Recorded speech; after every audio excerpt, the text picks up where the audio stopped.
અભિગમ હંમેશા ઊંચા રાખવા.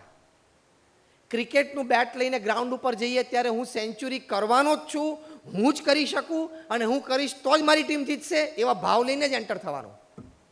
ભલે ને 8મા નંબરે ઉતરીએ, અભિગમ તો મોટો જ રાખવાનો. ખ્યાલ આવ્યો? This is your attitude. તો એવા અભિગમથી સફળતા બહુ સારી મળતી હોય છે. એવા ઘણા બધા રિસર્ચિસ થયા છે. ઘણા બધા એવા સારા સક્સેસફુલ બિઝનેસમેને આ સંબંધી વાત જેફ કેલરને કરી અને એમણે આ વાત આ પુસ્તકમાં લખી છે.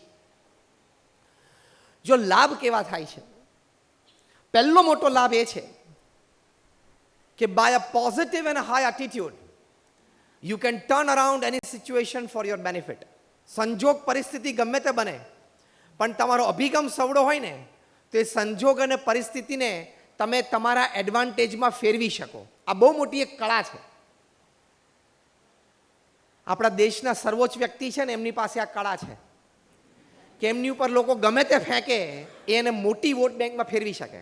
આ એક નેક જોઈએ, કળા છે, આ બહુ મોટી કળા છે.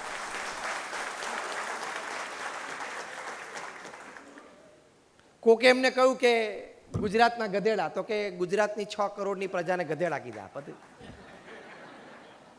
એટીટ્યુડ, અભિગમ. મને ગધેડો કીધો, હું ડિપ્રેશનમાં આવી જાઉં, હું દુઃખી થઉં, હું ગાળાગાળી કરું, સામે ગોળું, કશું જ નહીં કરવાનું. Swing it. This is attitude. Bowler તો ઇન સ્વિંગ એ નાખશે, આઉટ સ્વિંગ એ આવશે, રાઇઝિંગ ડિલિવરી પણ આવશે, બાઉન્સર પણ આવશે. તમને રમતા આવડવું, રમવામાં ખાલી બેટ બોલ સાથે કનેક્ટ થઈને જ રમ્યા ના કહેવાય. હા, બોલને તમે અવોઇડ કરો ને, વિકેટ કીપર પાસે જવા દો ને, એ પણ રમ્યા કહેવાય. એ રમતા નથી આવડતું ને એટલે પ્રશ્ન છે.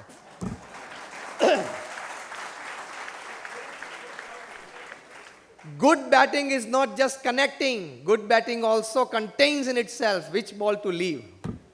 That is attitude. એ અભિગમ શીખવાડે છે. તો પહેલો મોટો લાભ અભિગમથી એ છે કે with the right kind of positive and high attitude, you can turn around any situation that happens in your life, negative, positive, whatever, you can turn around for your advantage.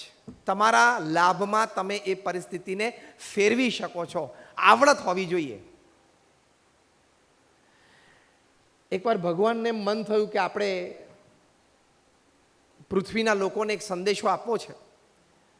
આ 2000 સાલની વાત. એટલે પૃથ્વી પર એ વખતે 3 જે મોસ્ટ ઇન્ફ્લુએન્શિયલ પીપલ હતા ને, એમને સ્વર્ગમાં બોલાવ્યા. આ ઘણા વખત પહેલા રીડર્સ ડાયજેસ્ટમાં મેં આ સ્ટોરી વાંચેલી. એ વખતે અમેરિકાના પ્રેસિડેન્ટ હતા Bill Clinton. Very charismatic, influential president. 6 feet 2 ઇંચની હાઇટને, વેરી ડાયનામિક, હેન્ડસમ, કેરિઝમેટિક. અને સત્તા તો અમેરિકાના પ્રેસિડેન્ટ એટલે તો પૃથ્વીના રાજા કહેવાય. એટલીસ્ટ અત્યારે તો આપણને ખબર પડે જ છે ટ્રમ્પ સાહેબમાં કે સવારે 6 વાગે અમને જે બ્રશ કરતા કરતા વિચાર આવે, 10 વાગે કાયદો થઈ જાય.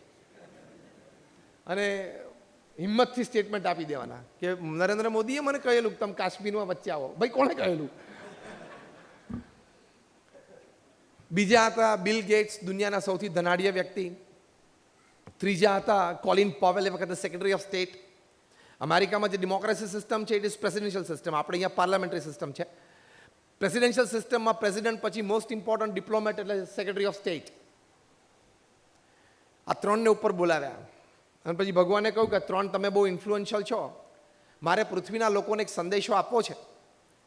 તો તમારે જઈને પૃથ્વી ઉપર પાછો જઈને આપવાનો છે. અને સંદેશો એ છે કે tomorrow I am going to destroy the world. આ 30મી ડિસેમ્બર 1999ના દિવસનો આ પ્રસંગ. બંને 3 જણા આઘાતમાં આવી ગયા કે શું વાત છે. પણ ભગવાને કહ્યું એટલે પછી 3 જણા પૃથ્વી પર પાછા આવ્યા.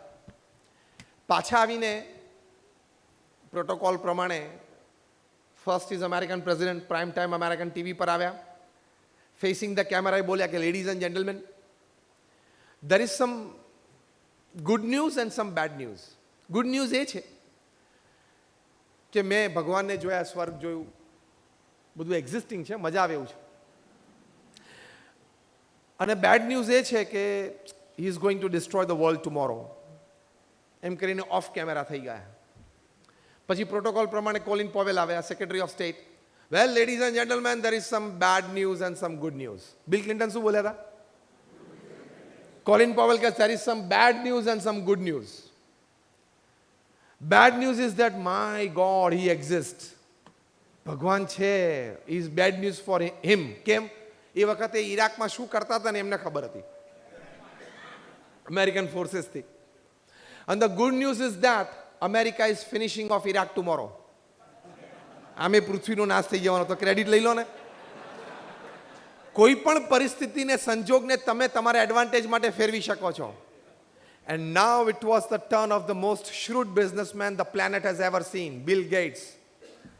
Facing the camera આવ્યા અને કે ladies and gentlemen, there is some good news and more good news. The good news is that Microsoft is solving the Y2K problem tomorrow. 2000ની સાલ આવવાની હતી ને ત્યારે બધે પ્રશ્ન હતો સોફ્ટવેરમાં, કમ્પ્યુટર્સમાં, કે છેલ્લા 2 ઝીરો યરના એ ડેટ કમ્પ્યુટર લેશે કે નહીં. કારણ કે કમ્પ્યુટરનું સંશોધન થયું છે પછી પહેલી વખત યરમાં પાછળ 2 ઝીરો, 4 ન્યુમેરિકલ્સ હોય એમાં પાછળ 2 ઝીરો આવતા હતા. એ એક્સેપ્ટ કરશે કે નહીં એનું એન્ટિસિપેશન હતું. એટલે એને Y2K પ્રોબ્લેમ કહેતા હતા. Year 2000, K is 1000. Y2K problem popular હતો. એટલે કે માઇક્રોસોફ્ટ એનું સોલ્યુશન લાવી દીધું છે, અને ઇટ ઇઝ સોલ્વિંગ ટુમોરો. એટલે મોટી ક્રેડિટ લઈ લીધી. IBMનું ઓરેકોલનું જે થવું હોય થાય, આપણે ક્રેડિટ લઈ લો અત્યારે. એ ગુડ ન્યૂઝ. અને more good news, in the population of 5.5 billion, God chose only 3 people. I was one of them. 5.5 અબજની વસ્તીમાં ભગવાને 3નું જ સિલેક્શન કર્યું. એમાં હું તમે જાણે ગ્રેમીને ઓસ્કાર મળવાનો હોય ને એવી રીતે. વાત એક જ હતી. 3 વ્યક્તિએ એ વાતને વ્યક્ત કરી. કેવી રીતે એ વાતને પોતાની એડવાન્ટેજમાં ફેરવી શકાય એ અભિગમથી નક્કી થાય છે. If your attitude is right, you have the power to convert your loss into profit. એટલી તાકાત છે અભિગમમાં. એટલે અભિગમ હંમેશા સવડો રાખવો, ઊંચો રાખવો, એનો પહેલો મોટો લાભ આ છે.